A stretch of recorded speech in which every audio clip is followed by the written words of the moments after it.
Estamos en nuestra serie de sermones que habla del peregrinaje de Israel a Canaán, o sea, que se titula Peregrinos.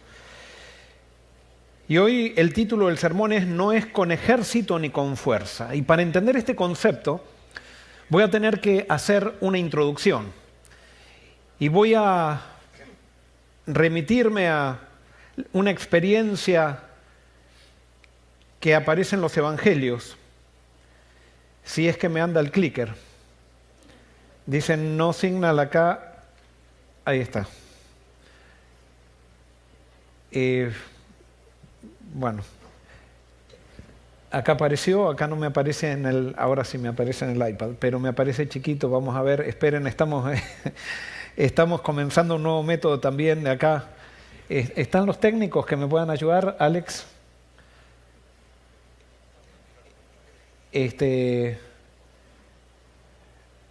Bueno, cambió la cara de Alex. Ok. Yo lo que quisiera es que aparezca grande, aparece chiquito allí, pero vamos a leer desde acá. Marcos 1, 16 al 18, dice así. Y pasando junto al mar de Galilea, vio a Simón y a Andrés, su hermano, que echaban la red en el mar, porque eran pescadores. Y les dijo Jesús, venid en pos de mí, y haré que seáis pescadores de hombres. Y dejando al instante las redes, le siguieron. Aquí nos encontramos con el llamado de Jesús a sus primeros discípulos y especialmente quiero destacarme en la figura de Pedro.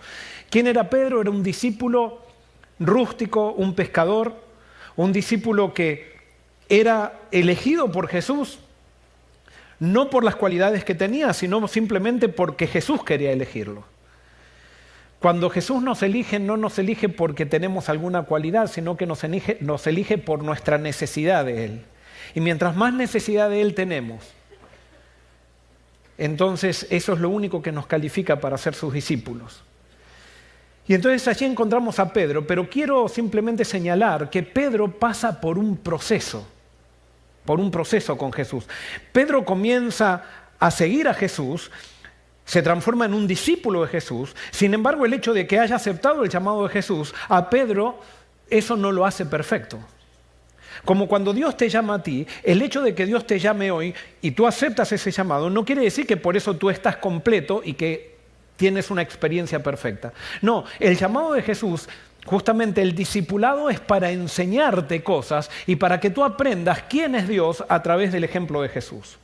Y eso fue lo que pasó con Pedro. Sin embargo, el proceso de Pedro fue un poco lento, si podríamos decir así. ¿Por qué? Porque una de las primeras cosas que me gustaría destacar es que Pedro caminó 3 años y medio con Jesús y después de caminar 3 años y medio con Jesús parece que todavía no entendía las cosas. Y ustedes saben qué es lo que pasó cuando Jesús en el Getsemaní viene la turba a buscarlo, guiado por Judas. ¿Qué es lo que hace Pedro? Pedro saca una espada y le corta, ya me está saliendo el término puertorriqueño. De paso, Malco es Malco, no es Marco, no lo escribió un puertorriqueño la Biblia, es Malco. Y le cortó la oreja a Malco. O sea, Pedro le corta, quiero mucho a la comunidad puertorriqueña, ya se me está pegando el idioma. Pedro le corta la oveja. No, eso no es puertorriqueño, eso ya es.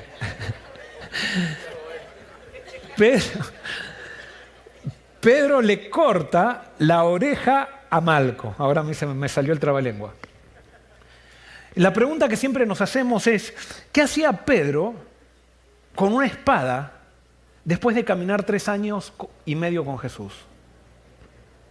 ¿Por qué Pedro tenía una espada después de caminar 3 años y medio con Jesús? Y la pregunta es, ¿será que Jesús aprobaba la espada de Pedro?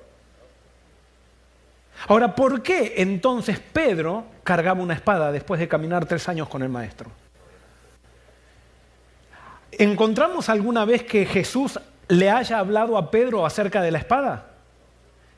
Encontramos que Jesús le dijo a Pedro, mira, si quieres venir en pos de mí, si quieres seguirme, quítate la espada. Y cuando te quites la espada, entonces me vas a seguir.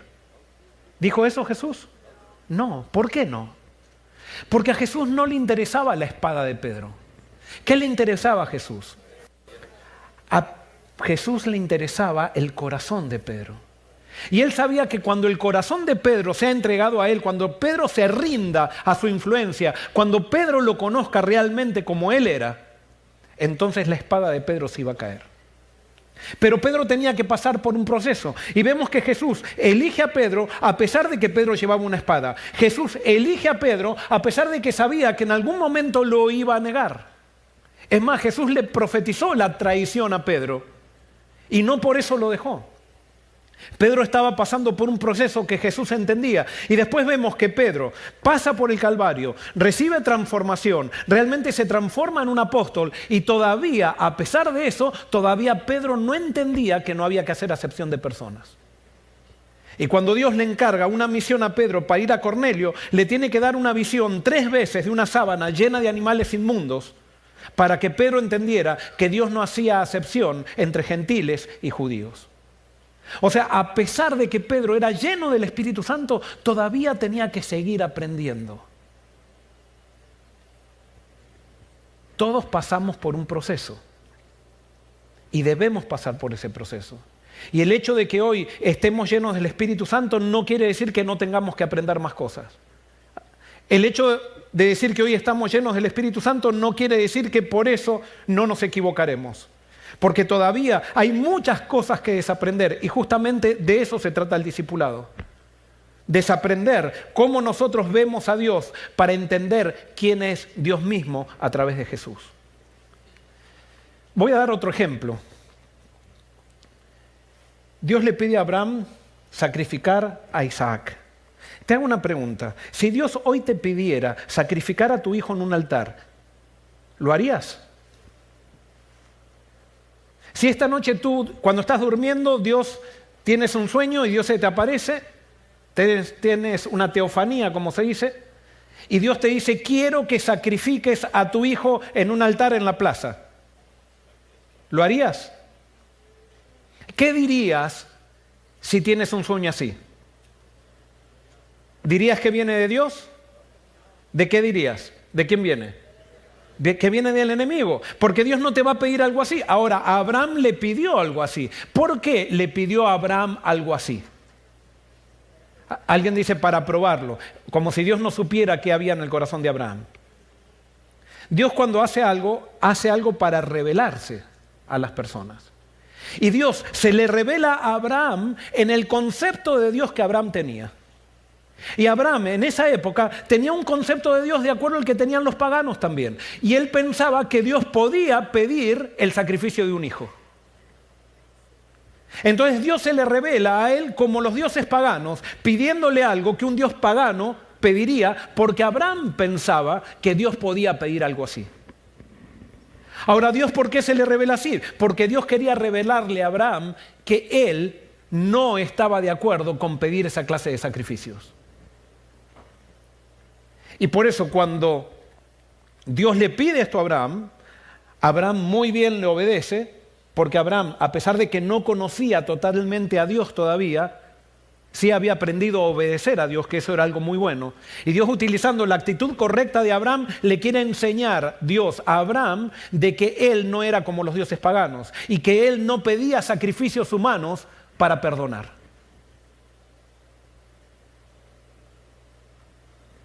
Y alguien puede decir, pero ¿cómo? Dios no pedía sacrificios humanos para perdonar, ¿y cómo entonces pidió el sacrificio de Jesús? Bueno, eso es otro tema que no lo pensaba predicar acá, me voy a introducir un poquito. El sacrificio de Jesús fue hecho no porque Dios pedía un sacrificio para perdonar, sino que fue hecho porque Dios quería mostrar un sacrificio para mostrar hasta dónde llega su amor. Y el sacrificio de Jesús fue hecho para que nosotros podamos recibir la vida perfecta que Jesús vivió. Porque sin la vida de Jesús nosotros no podríamos relacionarnos con el Padre.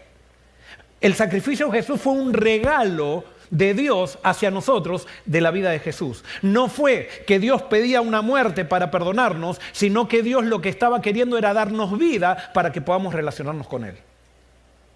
No me voy a detener en eso. Simplemente lo que yo quiero mostrarles es que Dios elige o nos elige a nosotros y pasamos por medio de un proceso. Y para esto entonces tenemos que entender, para entender el tema de hoy, tenemos que entender cuáles son los principios que rigen a Dios, los principios que marcan el carácter de Dios. El primer principio es que Dios no cambia. ¿Estamos de acuerdo con eso? Dios no cambia. Dios siempre es el mismo. ¿Quiénes son los que cambian?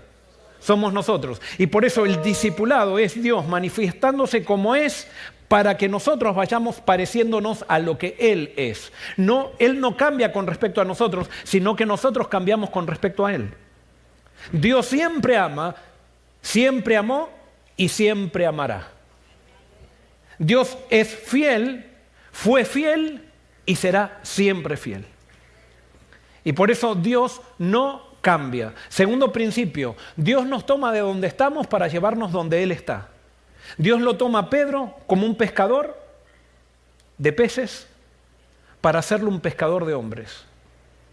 Dios lo toma a Abraham de Ur de los Caldeos para llevarlo a Canaán. Dios nos toma a nosotros donde estamos para llevarnos a donde Él está. Dios nos toma a nosotros, nos acepta así como somos para llevarnos al lugar que Él quiere llevarnos para que reflejemos su carácter. Ese es otro principio. Tercer principio.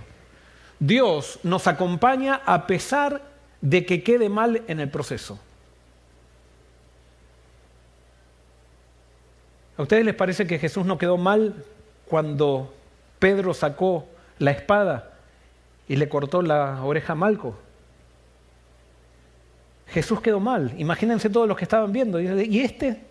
Fíjense, ahí están los discípulos de Jesús, cortándole la oreja a alguien.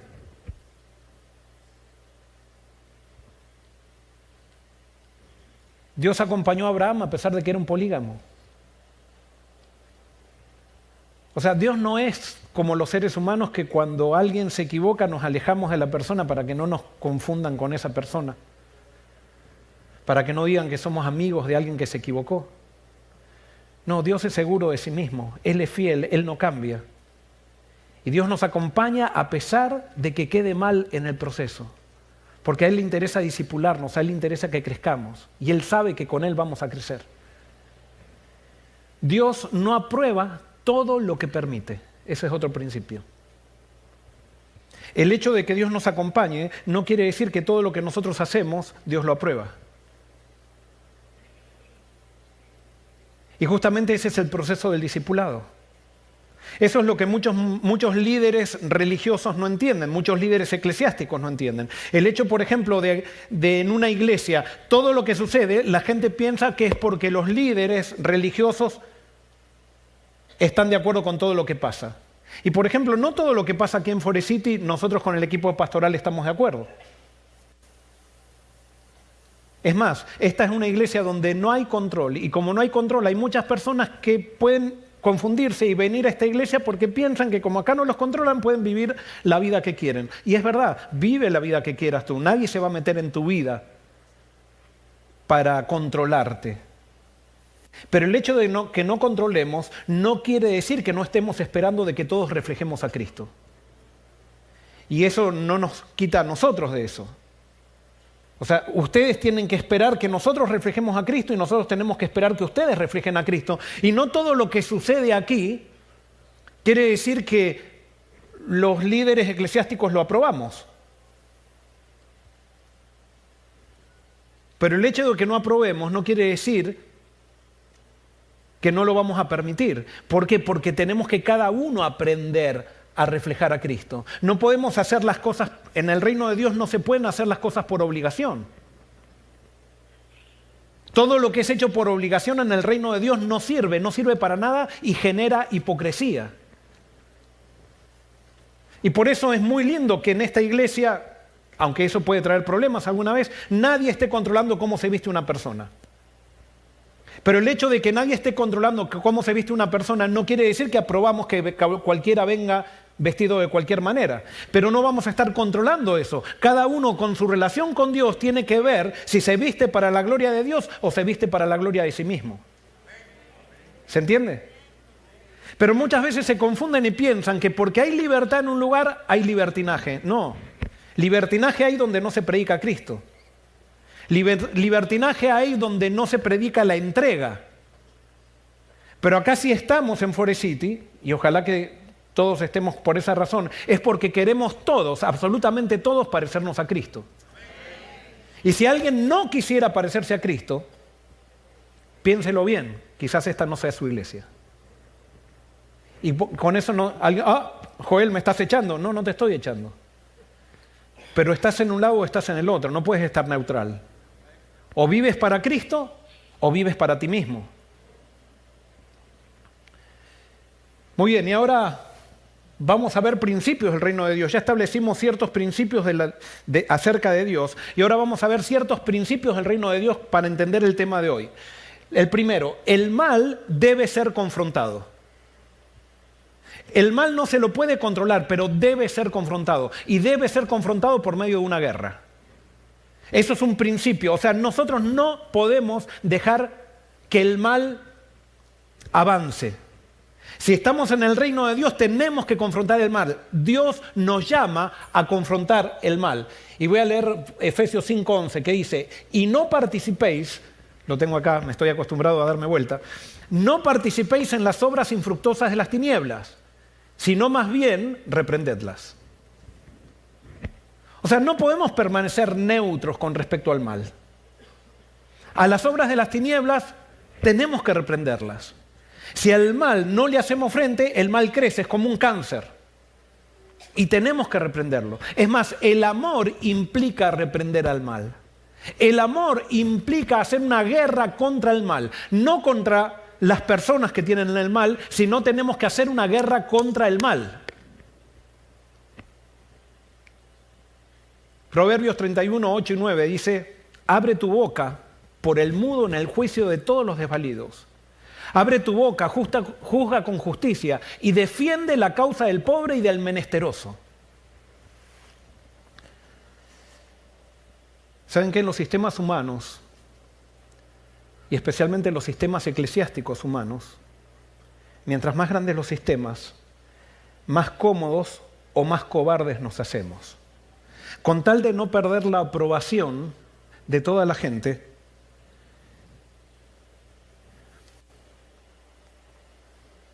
hemos confundido a la prudencia con cobardía. O utilizamos la palabra prudencia para esconder nuestra cobardía. No, abre tu boca, dice acá. Abre tu boca por el mudo. ¿Cuántas veces hemos estado en juntas donde se habla mal de una persona y no hemos dicho nada? ¿Cuántas veces hemos estado en reuniones donde la política hace un juego para poder segregar a alguna persona o un grupo de personas y no hemos dicho nada?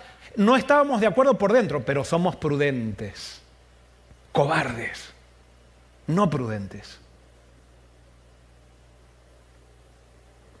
Dios nos llamó a abrir la boca por el mudo. Nos llamó a abrir la boca para juzgar con justicia y defender la causa del pobre y del menesteroso.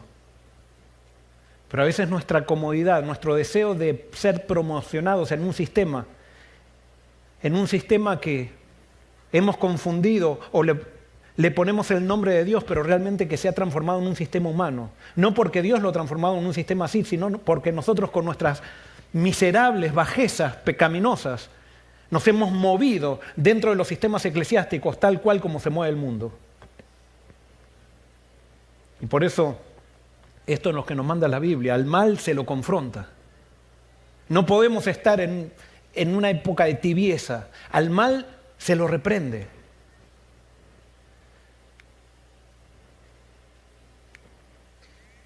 Gálatas 6:1 dice, hermanos, si alguno fuere sorprendido en alguna falta, vosotros que sois espirituales, restauradle con espíritu de mansedumbre. considerándote a ti mismo, no sea que tú también seas tentado.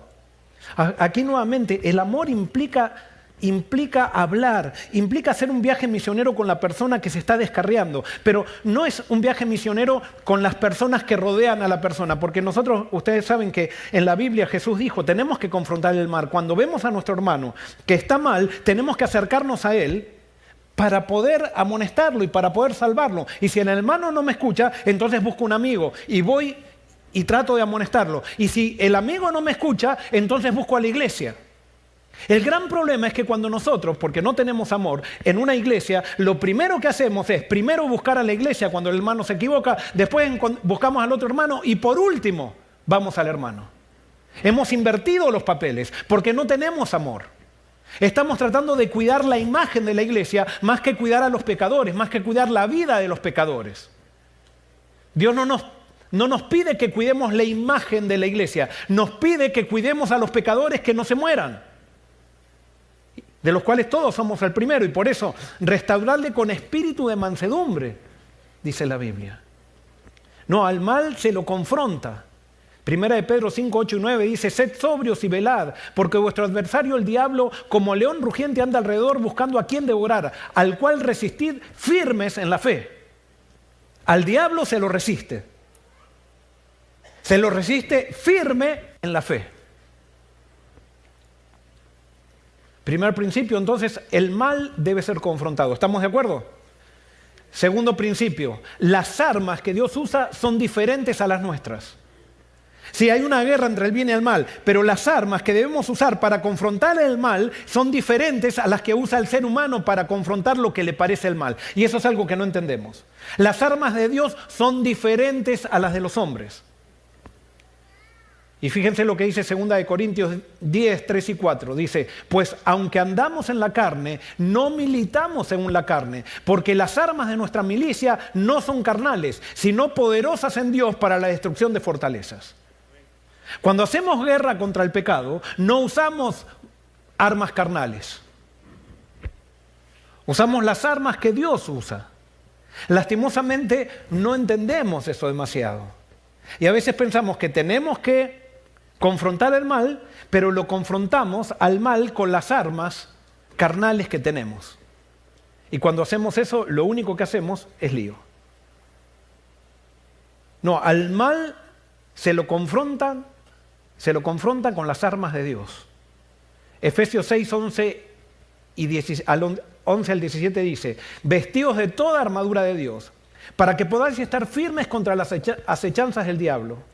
Porque no tenemos lucha contra sangre y carne, sino contra principados, contra potestades, contra los gobernadores de las tinieblas de este siglo, contra huestes espirituales de maldad en las regiones celestes.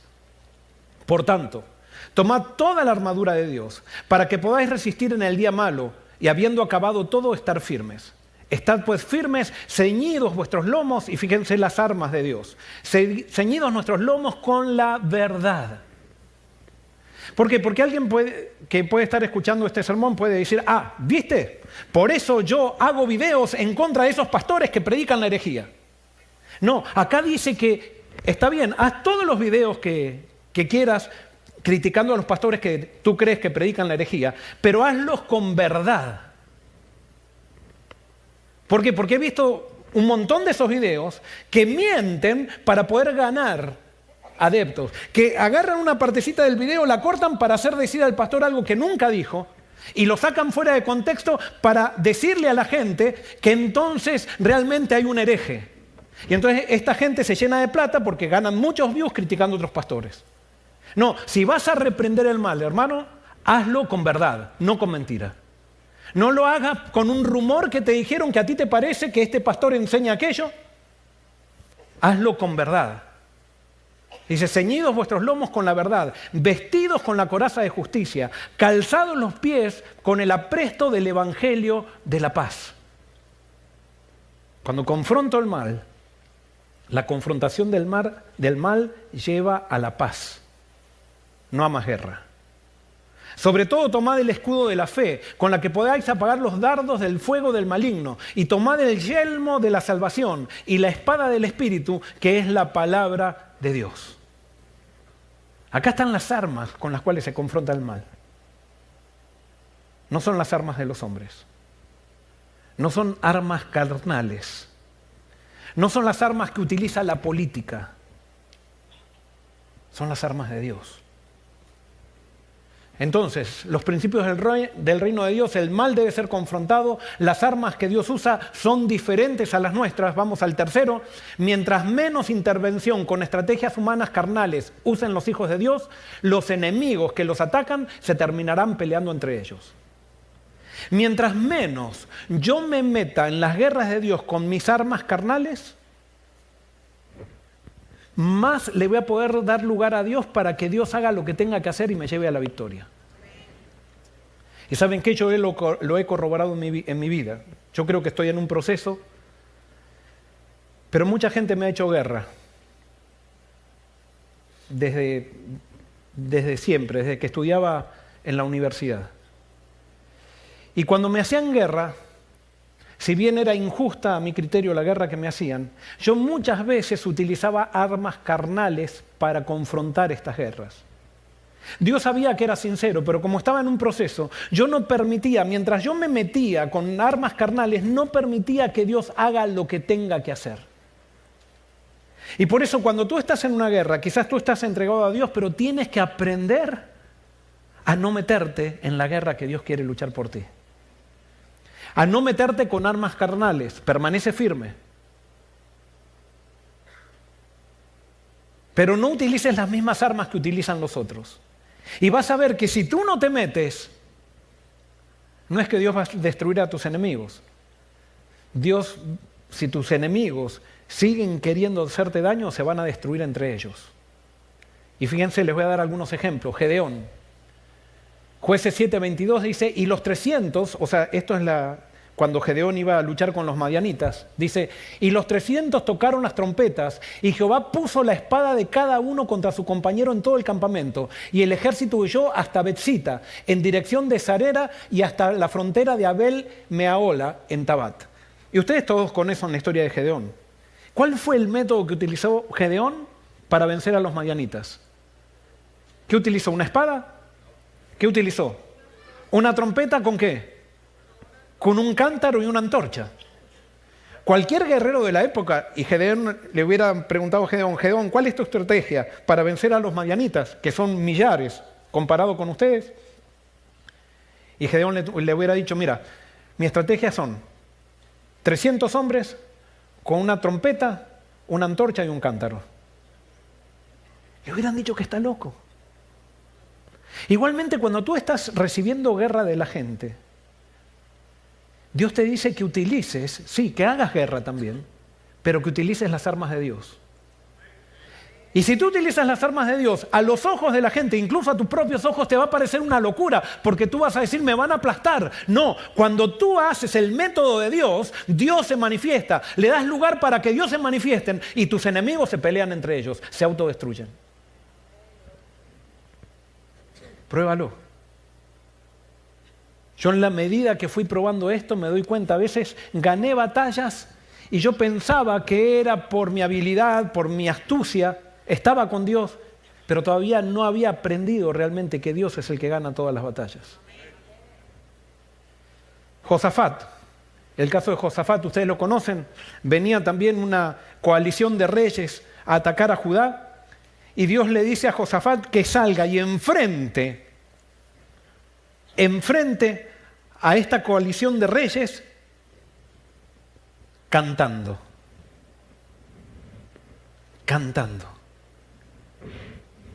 Josafat, o sea, eso es más difícil, ¿eh? O es más difícil que decir, si Dios le hubiera dicho a Josafat, ve y lucha contra ellos, saca tu espada y yo te voy a ayudar, hubiera sido más fácil que decir, ve, enfrenta a este ejército cantando.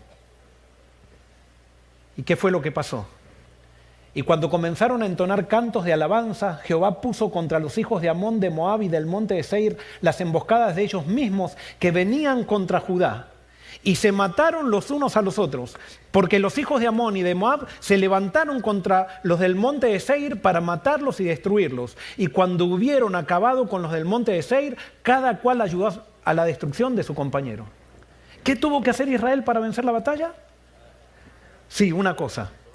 avanzar, cantar, usar las armas de Dios, no las armas carnales. El caso de Jonatán y su escudero. Estaban Jonatán y su escudero, eran dos nomás, y dicen, vamos a ir en contra de los filisteos. Y entonces ellos pidieron una señal a Dios. Y fíjense lo que pasó cuando ellos fueron y confrontaron a estos filisteos. En 1 Samuel 14:20 dice, y Saúl y todo el pueblo con que él estaba se reunieron y llegaron hasta el lugar de la batalla. Y he aquí que la espada de cada uno estaba vuelta contra su compañero y había una gran confusión.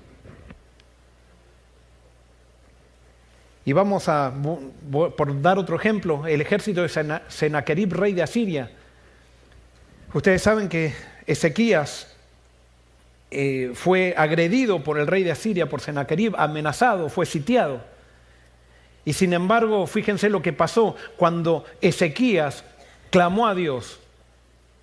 ¿Qué fue lo que hizo Dios? Y aconteció que aquella misma noche salió el ángel de Jehová y mató en el campamento de los asirios a 185,000. Y cuando se levantaron por la mañana, he aquí, todos eran cuerpos muertos.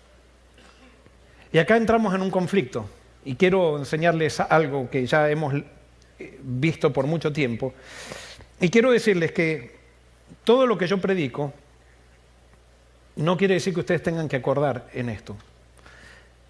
En todo lo que yo digo, en todas mis conclusiones. Ahora, si logramos que después de cada sermón ustedes vayan a su casa y estudien más profundamente la Biblia, con eso ganamos todos, aunque no estemos de acuerdo. Ahora, simplemente quiero decirles que para mí, este no era ni un ángel de Jehová, que posiblemente era que los mismos asirios se mataron entre ellos, o si no era el ángel de Jehová, era Satanás. ¿Y por qué lo digo? Porque la Biblia a veces describe los acontecimientos en forma limitada. Y quiero mostrarles cómo muchas veces se lee la Biblia y mostrarles algunas tensiones que aparecen en la narrativa de la Biblia. Pero que tenemos que estudiar la Biblia a través de ¿quién? A través de la vida de Jesús. Y por eso cuando estudiamos la Biblia a través de la vida de Jesús, entonces todas esas tensiones que son consecuencia de las limitaciones del profeta que escribió la Biblia van desapareciendo. La pregunta es, ¿quién mató a Saúl? Fíjense lo que dice en 1 de Crónicas 10:4. Dice, entonces dijo Saúl a su escudero, saca tu espada y traspásame con ella, no sea que vengan estos incircuncisos y me escarnezcan. Pero su escudero no quiso, porque tenía mucho miedo. Entonces Saúl tomó la espada y se echó sobre ella. Les hago una pregunta. ¿Quién mató a Saúl? ¿Quién? ¿Están todos seguros? ¿Satanás? O sea, ¿Satanás lo agarró y lo tiró arriba de su espada? Ah, bueno, le puso eso en la mente. Pero ¿quién mató a Saúl? Él mismo. ¿Verdad? ¿Estamos de acuerdo? Muy bien. Ahora lean esto que está en el mismo capítulo. Dice, así murió Saúl por su rebelión con que prevaricó contra Jehová, contra la palabra de Jehová, la cual no guardó, y porque consultó a una divina para pedir consejo y no consultó a Jehová, por esta causa, ¿qué pasó? Lo mató y traspasó el reino de David al hijo de Isaí. ¿Quién mató a Saúl de acuerdo a este versículo? ¿Quién? De acuerdo a este versículo, ¿quién lo mató? Jehová. Ahí vemos las limitaciones del profeta, que muchas veces el profeta le atribuye a Dios algo que Dios nunca hizo. Dios no mató a Saúl. Sin embargo, Saúl se separó de Dios y sí, Satanás tomó la mente de Saúl y Saúl se suicidó, él mismo se mató. Pero después el profeta le atribuye a Dios que Dios lo mató. Esas son las limitaciones del profeta, porque si bien por momentos el profeta describía bien a Dios, por momentos lo describía de acuerdo a sus concepciones humanas. Y alguien puede decir, entonces, ¿cómo puedo confiar en la Biblia? Justamente, es que tenemos que confiar no en la Biblia. ¿En quién tenemos que confiar? En Cristo. Y Él dijo que Él es el camino, la verdad y la vida. Por lo tanto, yo tengo que interpretar la Biblia a través de la verdad de Cristo, y no la verdad de Cristo a través de la Biblia. Porque entonces, si no, ponemos a la Biblia por sobre Cristo, y Cristo está por sobre la Biblia. ¿Se entiende? Entonces repasamos, el mal debe ser confrontado. Las armas que Dios O sea, hay una guerra que tenemos que hacer contra el mal. Las armas que Dios usa son diferentes a las nuestras. ¿Estamos de acuerdo con eso? Tercero, mientras menos intervención con estrategias humanas carnales usan los hijos de Dios, los enemigos que los atacan se terminan peleando entre ellos. ¿Estamos de acuerdo con eso? Vamos al último principio de estos. Para el Estado hebreo, la guerra con el tiempo llegó a ser un accidente indeseado y la paz era la señal de la aprobación de Dios. Dios nunca quiso la guerra en sí. La marca de que el pueblo de Dios estaba con Dios, de una nación con Dios, era la paz, no era la guerra. A diferencia de los pueblos paganos, que ellos no concibían un Estado sin guerra. Para ellos, que haya un Estado significaba conquista, guerra. Sin embargo, en el reino de Dios no era así. No era así. La marca de un reino de Dios era la paz, no la guerra. Y fíjense en Miqueas 4:3, dice, Dios mismo juzgará entre muchos pueblos y administrará justicia a naciones poderosas y lejanas. Convertirán sus espadas en arados y en hoces sus lanzas. Ya no levantará su espada nación contra nación y nunca más se adiestrarán para la guerra. ¿Qué buscaba Dios? Paz. ¿Y cómo se logra la paz? Y ahí viene el problema.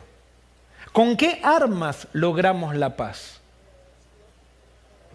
¿Con las armas de Dios o las armas carnales?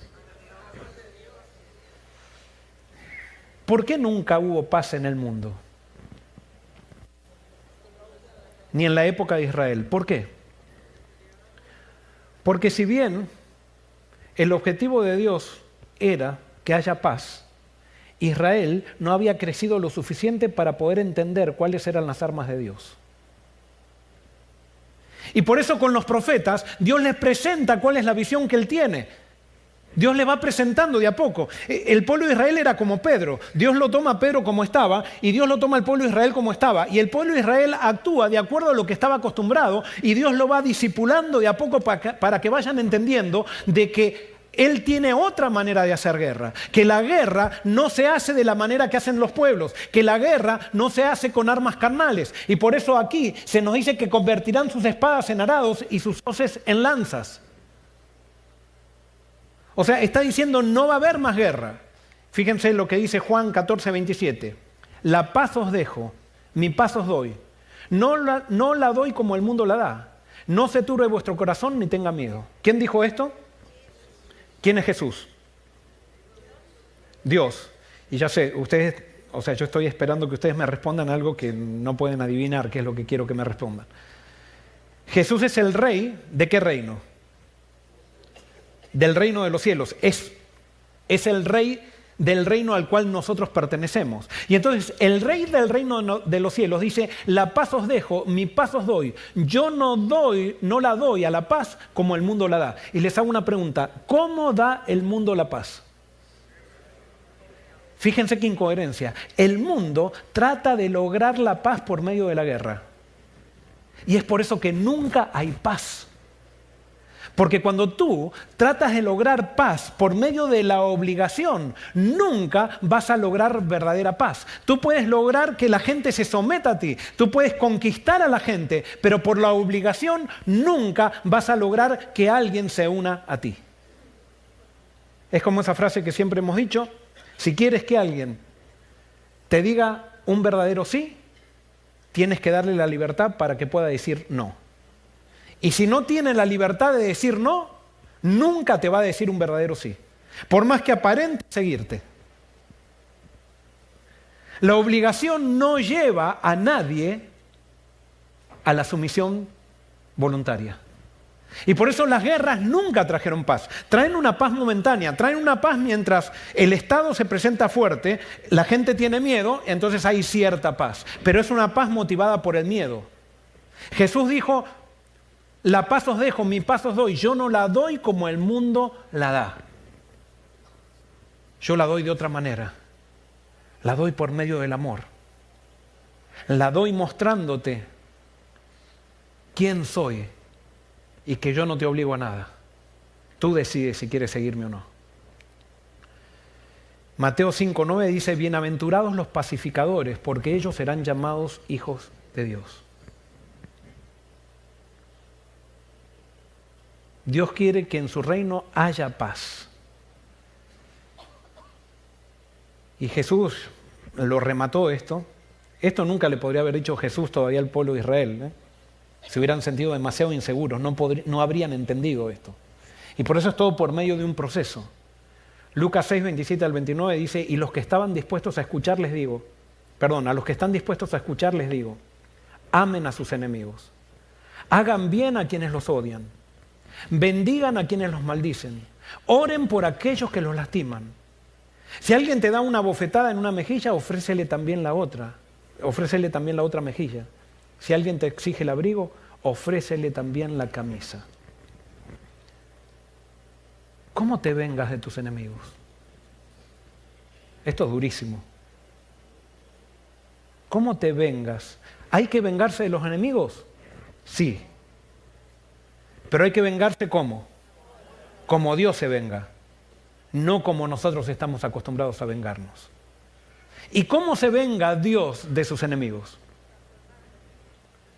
Transformándolos, y antes, para que sean transformados, ¿qué hace Dios? Hace cosas buenas por ellos. Eso no quiere decir, ojo, no nos confundamos, no quiere decir que me tengo que someter a los enemigos. No, yo tengo que permanecer firme. Pero si me quiero vengar de mis enemigos, puedo hacerle cosas buenas a mi enemigo. Y esa es la venganza la cual Dios pide, o Jesús pide, a aquellos que pertenecemos a su reino, que así nos venguemos de los enemigos. Y esto es una de las cosas más duras. Y por eso la religión institucional creó credos y declaraciones de doctrinas para no tener que cumplir estas cosas. Porque imagínense si en las iglesias cristianas dirían, todo el que entra a esta iglesia tiene que amar a sus enemigos. Estarían vacías las iglesias. Pero es muy fácil decir, yo creo en estas 28 doctrinas que son correctas. Y entonces, creo en esas 28 doctrinas y puedo seguir chismoseando, puedo seguir vengándome de mi vecino, puedo hacer política para lograr un puesto y pisotear gente que a mí yo le tengo envidia y entonces para poder rebajarlos los puedo pisotear. Total, creo en la doctrina correcta. Sí, esas son todas artimañas que ha hecho la religión institucional para que no nos sometamos a Cristo. Y entonces creer de que somos santos porque creemos la verdad. Para los paganos la guerra era el estado natural de las cosas. No se concebía una nación sin guerra. Y saben que hay personas que todavía nos llamamos cristianos y que por ahí pensamos que la guerra es el estado natural de las cosas. Y donde van o donde vamos, generamos problemas. Con chismes, con enojos, con iras, con maltratos a la gente. Ah, pero somos cristianos. ¿Qué clase de cristianos? Fíjense cuál era el plan de Dios para Israel. En los últimos días, y yo creo que este es el plan para nosotros, el monte de la casa del Señor será más alto de todos. El lugar más importante de la tierra. Se levantará por encima de las demás colinas y gente del mundo entero, ¿qué hará? Vendrá allí para adorar. ¿Qué me está diciendo esto? Vendrá allí para adorar. ¿Qué me está diciendo? Que hubo una conquista por medio de la fuerza y que entonces dijo, todos tienen que subir a adorar. ¿Qué está describiendo aquí? Gente que está subiendo a adorar voluntariamente a la casa de Dios. Gente que quiere unirse al pueblo de Dios voluntariamente porque ha visto algo que nunca han visto. Y sigue diciendo Isaías, vendrá gente de muchas naciones y dirán, vengan, subamos al monte del Señor, a la casa del Dios de Jacob. Allí Él nos enseñará sus caminos y andaremos en sus sendas, pues de Sión saldrá la enseñanza del Señor, de Jerusalén saldrá su palabra. El Señor, fíjense qué lindo fíjense qué diplomacia que hay acá. El Señor mediará entre las naciones y resolverá los conflictos internacionales. Esto está hablando del pueblo de Dios del último tiempo. Y está diciendo que el pueblo de Dios va a proclamar la paz y va a tener una influencia tan grande que la gente va a venir, no porque es obligada, sino porque es atraída a la enseñanza que tiene Israel. Vuelvo a leer el versículo 4. El Señor mediará entre las naciones y resolverá los conflictos internacionales. Ellos forjarán sus espadas en rejas de arado y sus lanzas en herramientas para podar. No peleará más nación contra nación, ni seguirán entrenándose para la guerra. Yo creo que esto va a pasar antes de la venida de Cristo. El pueblo de Dios va a ser un pueblo que no va a usar la obligación para lograr los resultados. Va a predicar al Dios verdadero, no a un Dios que usa la fuerza carnal para conseguir resultados, sino al Dios que atrae con amor. Y entonces la gente va a subir y va a querer saber más. No me voy a detener en esta profecía porque puede tener muchas variables. Pero aquí está claro el plan de Dios. Y ahora pues, entre la introducción, vamos a ir a la conclusión directo, porque ahora todo esto era para entrar en lo que nos toca estudiar, que es muy cortito lo que nos toca estudiar hoy, acerca de los israelitas. Y vamos a Éxodo 17, 8 y 9. Dice, los amalecitas vinieron a Refidim y atacaron a los israelitas. Entonces Moisés ordenó a Josué, escoge a algunos de nuestros hombres y sal a combatir a los amalecitas. Mañana yo estaré en la cima de la colina con la vara de Dios en la mano. Entonces acá comienza, Dios está discipulando al pueblo de Israel. Pero Dios está discipulando a Pedro. Lo toma allí un pescador rudo en la orilla del mar cuando estaba pescando con su barca de pescados. Pero entonces cuando lo llama a Pedro, cuando vienen los amalecitas, Moisés actúa de acuerdo a cómo estaba acostumbrado a confrontar las guerras. Y recuerden que Moisés había sido formado para ser el sucesor de Faraón en Egipto. Él había incluso liderado como general a ejércitos en contra de otras naciones. Y siempre victorioso. Entonces Moisés, usando esa preparación que tenía, él entonces ahora va a la guerra tratando de usar las mismas estrategias que había aprendido en Egipto. Sin embargo, Moisés al mismo tiempo estaba aprendiendo algo. Y dijimos que cada vez que Moisés tenía un problema, ¿qué hacía? A ver, si se acuerdan de los sermones pasados. Cada vez que Israel tenía un problema, ¿qué hacía Israel? Se quejaba. Y cada vez que el mismo problema lo confrontaba a Moisés, ¿qué hacía Moisés? Clamaba, oraba. Y Moisés estaba aprendiendo esto, pero ahora entonces viene una guerra y él hace naturalmente lo que estaba acostumbrado a hacer. ¿De dónde sacaron armas los israelitas? No se sabe, pero aparentemente tiene que haber sacado las armas de los cadáveres que habían quedado en la costa del Mar Rojo, que de los egipcios que los habían perseguido, y de allí tomaron las armas, porque si no, no hubieran tenido armas. Y si no hubieran tenido armas, no hubieran estado dispuestos a confrontar con armas carnales a los amalecitas. Pero ellos hicieron de acuerdo a lo que estaban acostumbrados, hicieron lo que iban a hacer una guerra. Pero dijo, yo subiré al monte. Entonces sigue diciendo Éxodo 7, 17, 10 y 11, dice, y Josué siguió las órdenes de Moisés y presentó batalla a los amalecitas. Por su parte Moisés, Aarón y Hur subieron a la cima de la colina. Mientras Moisés mantenía los brazos en alto, la batalla se inclinaba en favor de los israelitas. Pero cuando los bajaba, se inclinaba en favor de ¿quiénes? De los amalecitas. O sea, Moisés subió al monte. Y cuando subió al monte dice que levantó ¿qué? Los brazos. Y cuando levantaba los brazos, ¿qué pasaba con los amalecitas? Perdían. ¿Y qué pasaba con los israelitas? Ganaban. Bajaba los brazos. ¿Y qué pasaba con los israelitas? Perdían. Y los amalecitas ganaban. ¿Qué había? ¿Poder en los brazos? ¿Qué era lo que estaba haciendo? Si nosotros vamos a la Biblia, incluso a los documentos antiguos, vamos a ver que los israelitas muchas veces oraban levantando las manos al cielo. Y eso aparece en toda la Biblia. O sea, cuando dice que Moisés levantaba los brazos, ¿qué era lo que estaba haciendo? Estaba orando, estaba clamando. Y cuando él oraba y cuando él clamaba, ¿qué pasaba con Israel? Ganaba. Pero hay batallas, era una batalla dura. Cuando él bajaba los brazos, ¿qué pasaba con Israel? Perdía. Dios le estaba enseñando al pueblo de Israel que el poder para una batalla no era con armas carnales, sino que eran con armas espirituales. El arma de la oración. Con la oración se ganan las batallas. Y por eso si tú vienes aquí, y estoy seguro que el 99% de las personas venimos acá y tenemos una batalla en la cual estamos en medio de esa batalla. Hoy yo en el nombre del Señor te invito a que levantes tus manos. Y que confrontes ese problema que tienes, pero que lo confrontes con armas espirituales. Y mientras más armas espirituales uses y mientras menos armas carnales uses, vas a ver cómo vences la batalla incluso sin mover una espada. Ahora, si quieres mover la espada, Dios te va a dejar mover la espada. La guerra durará más. Gastarás más energías. Tendrás más pérdidas. Quizás tengas la victoria. Pero las guerras de Dios se vencen con oración. Cuando a Moisés se le cansaron los brazos, tomaron una piedra y se la pusieron debajo para que se sentara en ella.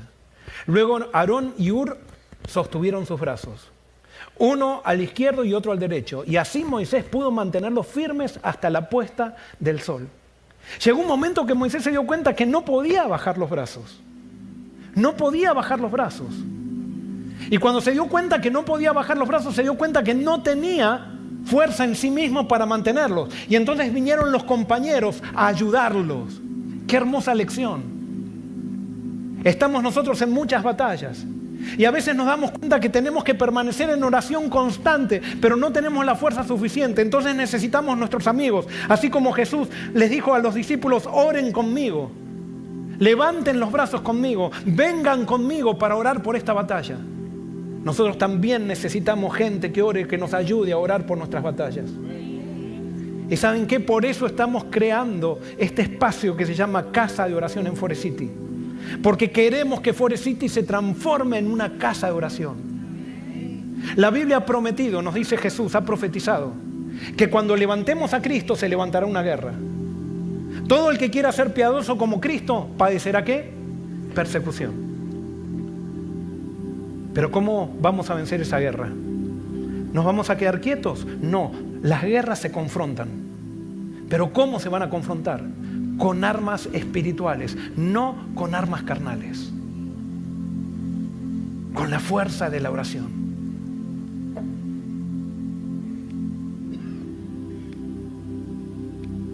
Eso es lo que Dios nos llama hoy.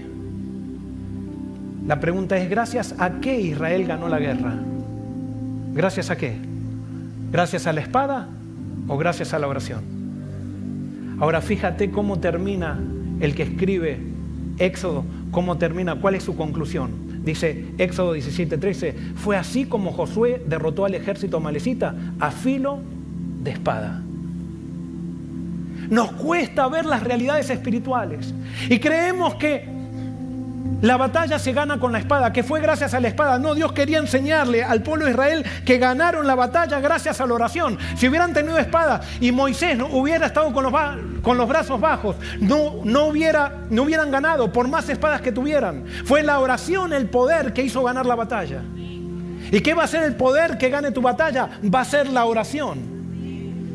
Pero para eso tienes que entregarle tus batallas a Dios. Y quiero decirle que tus batallas no son tuyas, son de Dios.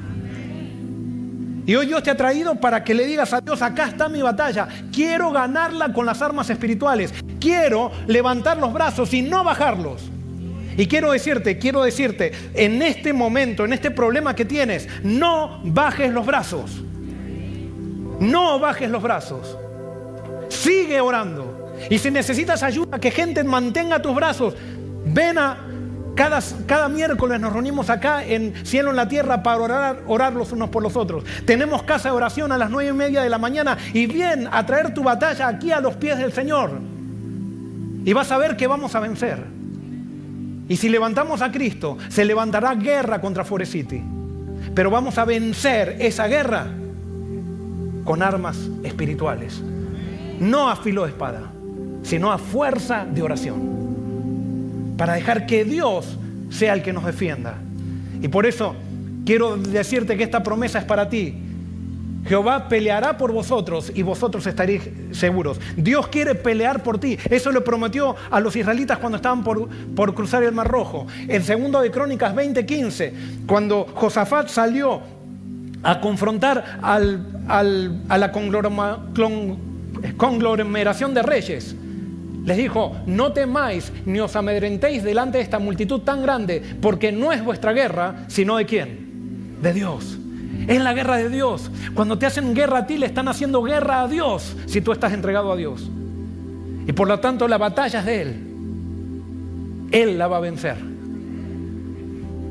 En primero de Samuel 17:47, cuando David no lo entendía todo plenamente esto David, pero David dijo una verdad muy grande, se la dijo a Goliat: y sabrá toda esta congregación que Jehová no salva con espada y con lanza, porque de Jehová es la batalla y Él os entregará en vuestras manos. Deuteronomio 20:4 dice: porque Jehová vuestro Dios va con vosotros para pelear por vosotros contra vuestros enemigos, para salvaros. Zacarías 4:6 dice: no es con ejército ni con fuerza, sino como espíritu, ha dicho Jehová de los ejércitos. Dios te ha prometido victoria. ¿Y sabes por qué Él te promete victoria? Porque tú no vas a ganar, Él va a ganar por ti. Pero Él quiere que tú le entregues tus batallas y las pelees, sí, que las pelees con Él, con las armas espirituales. Jesús redefine la guerra. Ganamos rindiéndonos, avanzamos permaneciendo firmes, nos vengamos haciendo el bien, luchamos orando, logramos resultados por motivación y no por la fuerza y la obligación. ¿Estás dispuesto a entregarle tu batalla al Señor? Quiero que escuches este canto, que no lo va a cantar el Praise Team. Es un canto que justo es de la cantante Saraí Rivera, que vino hace poquito aquí, y a mí me parece que el mensaje que tiene este canto es terrible para nuestras batallas, terrible de bueno. ¿Por qué? Porque Dios te aseguró la victoria, si es que estás dispuesto a entregarle la batalla a Él. Escucha este canto.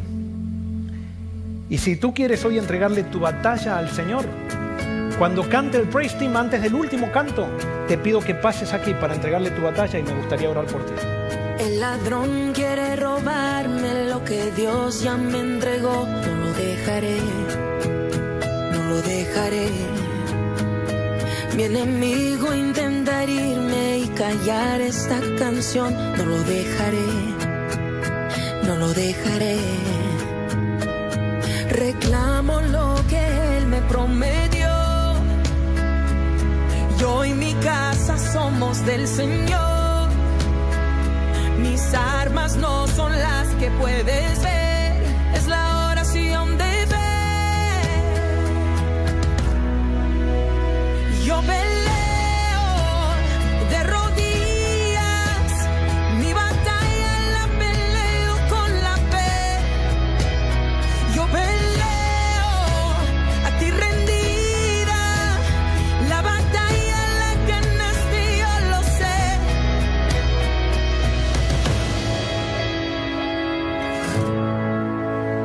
Ahora yo puedo confiar, tus promesas son verdad, sé que tú lo harás, tú lo harás. Reclamo lo que Él me prometió. Yo y mi casa somos del Señor. Mis armas no son las que puedes ver, es la oración de fe.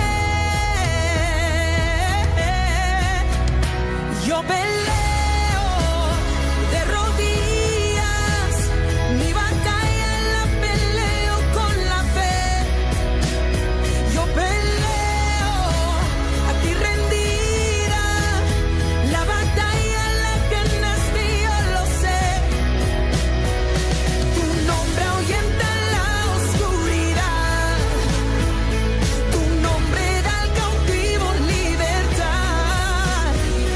Tu nombre ha vencido a la maldad, lo voy a declarar, lo voy a declarar. Yo peleo de rodillas, mi batalla la peleo con la fe. Yo peleo a ti rendida, la batalla